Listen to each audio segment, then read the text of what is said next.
আহা, মনে কি প্রশান্তি, তাই না?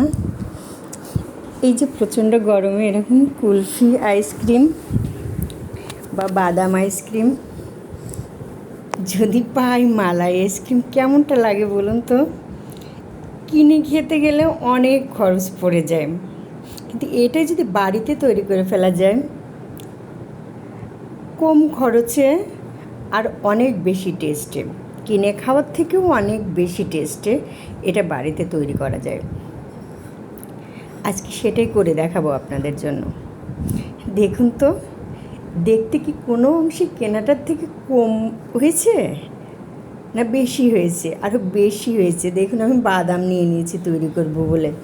কাজু বাদাম, পেস্তা বাদাম, কিশমিশ আর চীনা বাদাম আমি নিয়ে গুঁড়ো করে রেখে দিলাম এক পাশে। আর আমি হাঁড়িগুলোও রেডি করে রেখেছি। আর একটা চায়ের কাপের 1 কাপ ভরেও নিয়ে নিই আমি হুইপড ক্রিম। একদম ডিপ থেকে বের করে আমি হুইপড ক্রিমটা নিয়েছি। এটা বিট করতে আমার এর থেকে 2 ডাবল বেশি হয়ে যাবে বিট করতে করতে। দেখুন, আমি বিট করতে শুরু করে দিয়েছি। বিট করতে করতে এটা যেরকম ফোমি হবে, যেরকম ক্রিমি টেক্সচার আসবে, তেমনি 2 ডাবল বেশি হয়ে যাবে। আমি 1 কাপ নিয়েছি, কিন্তু অবশেষে আমি দেখতে পাবো যে আমার 3 কাপ মতো হয়ে গেছে। দেখুন, আমি বিট করছি, আস্তে আস্তে কত সুন্দর ক্রিমি টেক্সচার চলে আসছে। যতক্ষণ মনের মতো না হচ্ছে ততক্ষণ বিট করতে থাকবো।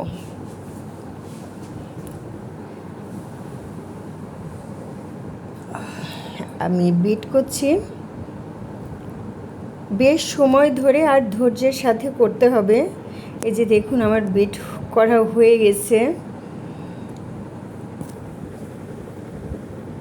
আরেকটু বিট করব, মনে হচ্ছে আরেকটু করতে হবে, তো আরেকটু বিট করে নিচ্ছি।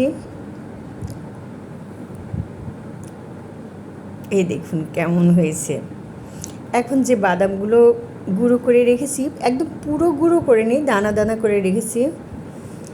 মুখে পড়লে, বাদামটা যদি মুখে পড়লে খেতে ভালো লাগে, সেজন্য আমি দানা দানা করে রেখেছি, একেবারে পাউডার করে নিই। সেটা মিশিয়ে দিয়ে আমি আবার বিট করছি।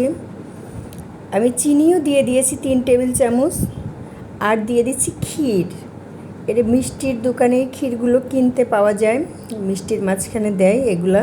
আবার গরুর দুধকে গাঢ় করেও ক্ষীর তৈরি করে নেওয়া যায়। আমি যে পাউডার করে চিনি দিয়ে দিচ্ছি 3 টেবিল চামচ, আর ক্ষীর দিয়ে দিলাম, দিয়ে আবার বিট করব। আর আমি গরুর দুধটাকে গাঢ় করে, একদম গাঢ় করে রেখেছি আমি, সেটাও দিয়ে দিচ্ছি। আমি সেটা দিয়ে আবার বিট করছি। আমার মোটামুটি বিট করা কমপ্লিট হয়ে গেছে। দেখুন, একদম ফোমি হয়েছে। আর দেখুন, পুরো বাটিটা ভরে গিয়েছে আমার ডাবলের থেকে বেশি হয়ে গিয়েছে। এখন আমি এই যে কুলফি মালাইয়ের হাঁড়িগুলো, ছোট ছোট কিউট কিউট যে হাঁড়িগুলো, এই হাঁড়িগুলোর মধ্যে আমি এখন ভরে নিচ্ছি। এগুলো ভরে আমি সাজিয়ে ডিপ ফ্রিজে রেখে দিব। আমি সাজিয়ে নিলাম, সবগুলো হাঁড়িতে আমি ঢুকিয়ে নিয়েছি।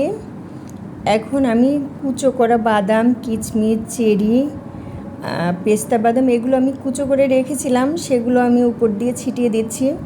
এগুলো খেতেও ভালো লাগবে, মুখে পড়লে খেতেও ভালো লাগবে, আবার দেখতেও কতটা ভালো লাগছে দেখুন তো। দেখেই খেতে ইচ্ছে করছে, তাই না? নিশ্চয়ই খেতে ইচ্ছে করছে। আর কত সহজেই বাড়িতে তৈরি করা যায় কম খরচে। কিনতে গেলে তো অনেক দাম দিয়ে কিনতে হয়, চারা দামে। আবার যখন খুশি তখন পাওয়াও যায় না, কিন্তু ঘরে করলে যখন খুশি তখন খাওয়া যায়। এই যে কমপ্লিটলি তৈরি হয়ে গেল আমার। এখন শুধু ডিপে রেখে দিলেই হয়ে যাবে মজাদার কুলফি মালাই। থ্যাংক ইউ বন্ধুরা আমার সাথে থাকার জন্য। ভালো লাগলে অবশ্যই করে খাবেন।